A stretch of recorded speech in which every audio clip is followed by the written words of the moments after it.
শুকিয়ে যাওয়ার পরে হাত দিয়ে তুলে নিয়েছি। খুব সহজেই তোলা যায়।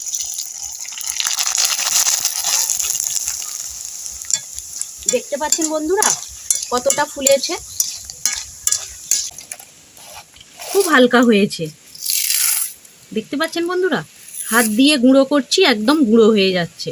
নমস্কার বন্ধুরা, অলির রান্নাঘরে আপনাদের অনেক অনেক স্বাগত। প্রতিদিনের মতো আবারও চলে এসেছি আপনাদের কাছে একটা রেসিপি নিয়ে। আজকে আমি বানাবো মতি পাঁপড়। খুব সহজ পদ্ধতিতে বানাবো, একদম নতুন পদ্ধতি বন্ধুরা। আপনারা দেখতে থাকুন, আশা করছি আপনাদের ভালো লাগবে।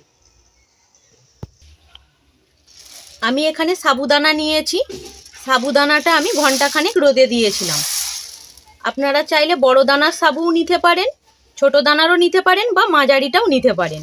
আমি এখানে বড় দানা সাবু নিয়েছি। সাবুটা কাপের মধ্যে ঢেলে নেব। পরিমাণটা আপনাদেরকে দেখাই যে আমি কতটা নিয়েছি। দেখতে পাচ্ছেন, হাফ কাপ সাবু নিয়েছি। এবার সাবুটা আমি গুঁড়ো করে নেব। একদম নতুন পদ্ধতি বন্ধুরা, আপনারা এইভাবে বাড়িতে বানিয়ে দেখবেন, খুবই ভালো হয়। এবার এটা আমি গুঁড়ো করে নিয়ে ফিরে আসছি।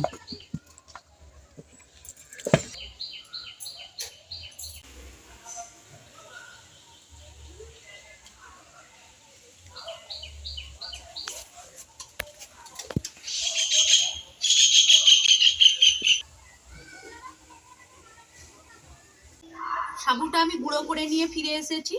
আমি 1 ঘন্টা রোদে দিয়েছিলাম, আপনারা চাইলে এর থেকেও বেশিও রোদে দিতে পারেন।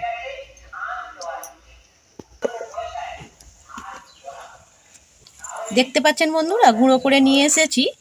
সাবুটা সুজির দানার মতো গুঁড়ো হয়েছে।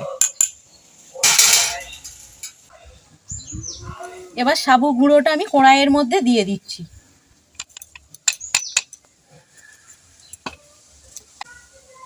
আমি হাফ কাপ সাবু নিয়েছিলাম, আমি 1 কাপ প্রথমে জল দেব।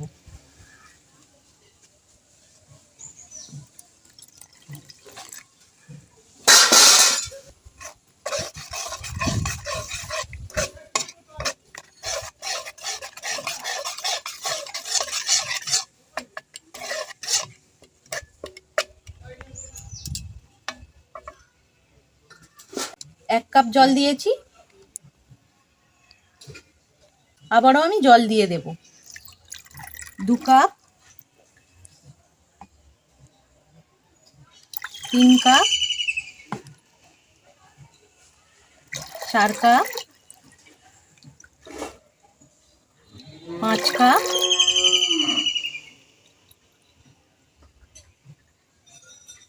6 কাপ।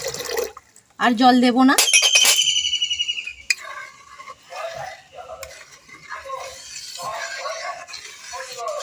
এবার ভালোভাবে মিশিয়ে নিচ্ছি।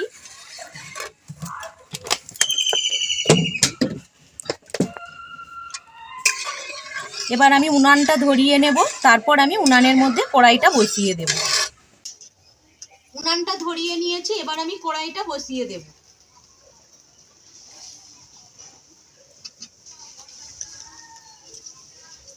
এবার খুন্তি বুলাতে থাকবো। কড়াইয়ের মধ্যে অনবরত খুন্তি বুলাতে হবে।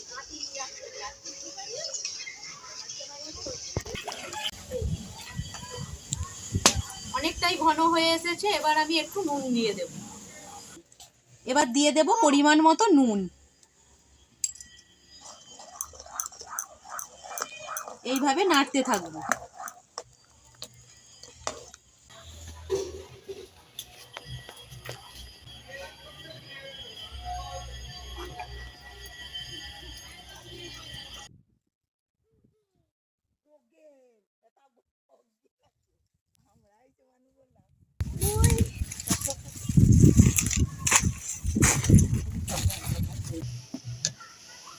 রেডি হয়ে গেছে।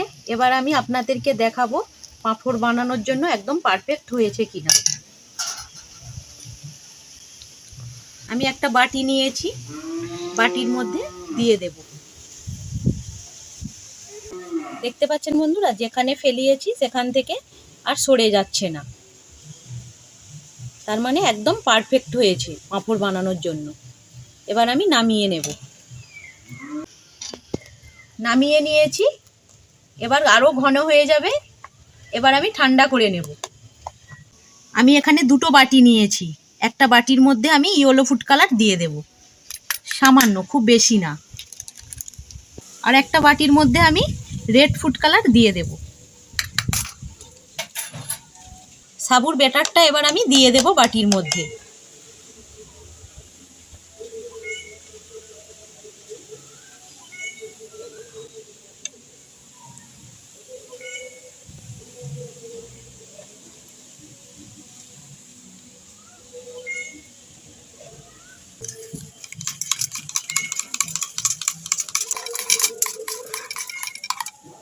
আমি এখানে লাল রঙের পাঁপড় বানাবো আর হলুদ রঙের পাঁপড় বানাবো, মতি পাঁপড়।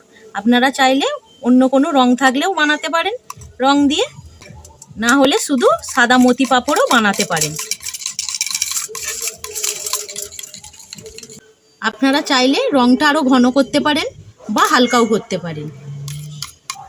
মতি পাঁপড় বানানোর জন্য সাবুর ব্যাটারগুলো আমি ঠান্ডা করে নেব। ঠান্ডা করে নিয়ে আমি মতি পাঁপড়গুলো দেব। আমি এখানে একটা চিক নিয়েছি, চিকের মধ্যে ছিদ্র করে দিয়েছি কোণার দিকে, এইরকম কোণার দিকে। এর মধ্যে একটা কোলগেটের মুখ দিয়ে দিয়েছি। এতেই আমি মতি পাঁপড়গুলো বানাবো। এর মধ্যে দিয়ে দেব ব্যাটারটা। ঠান্ডা হোক, ঠান্ডা হয়ে গেলে আরও ঘন হয়ে যাবে। আপনারা চাইলে রং না মিশিয়ে শুধু এই ব্যাটারটার মধ্যে চিলি ফ্লেক্স, জিরে আরে দিয়েও পাঁপড় বানাতে পারেন। লাল ব্যাটারটা আমি ঢেলে নেব। ঠান্ডা হয়ে গেছে। এবার আমি পাঁপড়গুলো দেব।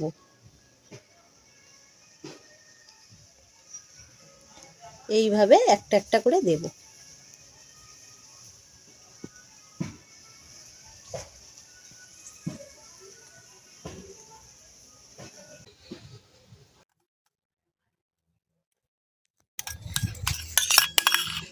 বাকিটাও আমি ঢেলে নিচ্ছি।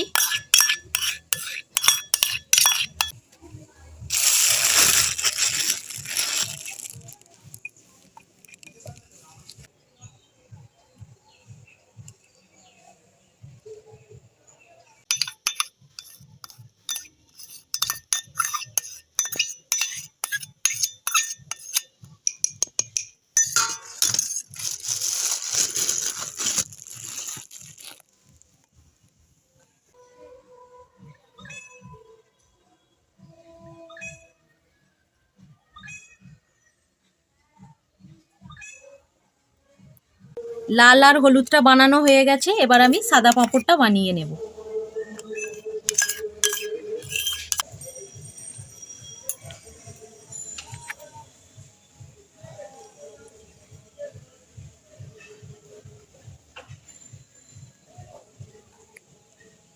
মতি পাঁপড়গুলো সবই আমার দেওয়া হয়ে গেছে।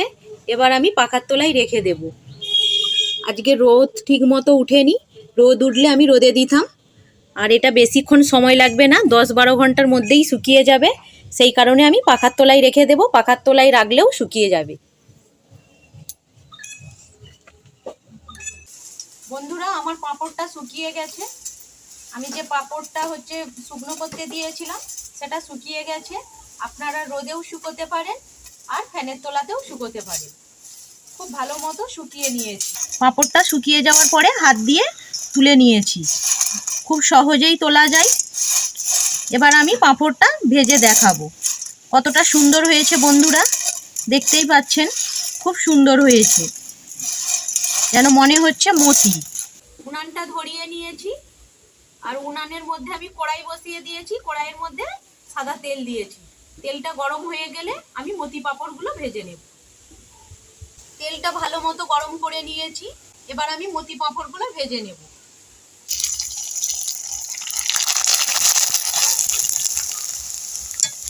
দেখতে পাচ্ছেন বন্ধুরা কতটা ফুলেছে।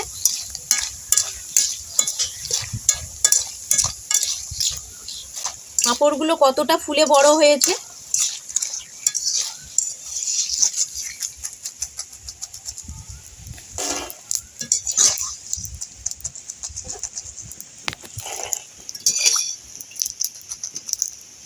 আর দেখতেও খুব সুন্দর লেগেছে, তাই না? আপনারা এইভাবে বাড়িতে বানাবেন, খুবই সহজ বানানো।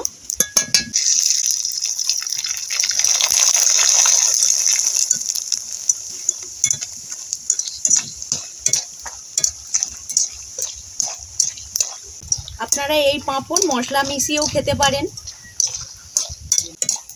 উনানের আঁচটা কমানো আছে।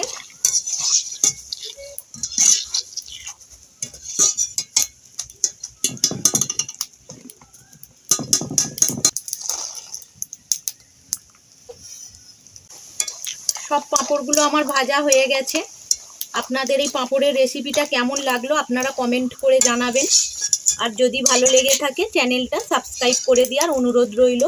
আর পাশে থাকা বেল আইকনটা অবশ্যই প্রেস করবেন, কারণ চ্যানেলে আমি যখনই কোনো নতুন রেসিপি দেব সবার আগে আপনাদের কাছে পৌঁছে যাবে। দেখতে পাচ্ছেন বন্ধুরা কতটা হালকা হয়েছে পাঁপড়টা, খুব হালকা হয়েছে। এই পাঁপড়টা আপনারা মশলা মাখিয়েও খেতে পারেন, খুব হালকা হয়েছে। দেখতে পাচ্ছেন বন্ধুরা, হাত দিয়ে গুঁড়ো করছি, একদম গুঁড়ো হয়ে যাচ্ছে, খুব হালকা হয়েছে। আপনারা এইভাবে বানাবেন, খুব সুন্দর হবে। বন্ধুরা আপনারা তো দেখলেন সাবু ভিজানোর ঝামেলা ছাড়াই আমি আপনাদেরকে পাঁপড় বানিয়ে দেখালাম। সাবু না ভিজিয়েও পাঁপড় বানানো যায়। সাবুটা আমি ঘন্টাখানেক রোদে দিয়েছিলাম, আপনারা আরও বেশিও রোদ দিতে পারেন। আর না ভিজিয়ে যে এত সুন্দর পাঁপড় হয় আপনারা তো দেখলেন। আপনারা এইভাবে বাড়িতে বানাবেন আর খুবই সুন্দর হয়। আমি এখানে মতি পাঁপড় বানিয়েছি, ছোট ছোট বানিয়েছি। আর বড় পাঁপড় বানালে আপনারা চিলি ফ্লেক্স, জিরে মশলা দিয়ে বানাতে পারেন। ভিডিওটা এখানেই শেষ করছি। আপনারা ভালো থাকবেন, সুস্থ থাকবেন। ধন্যবাদ।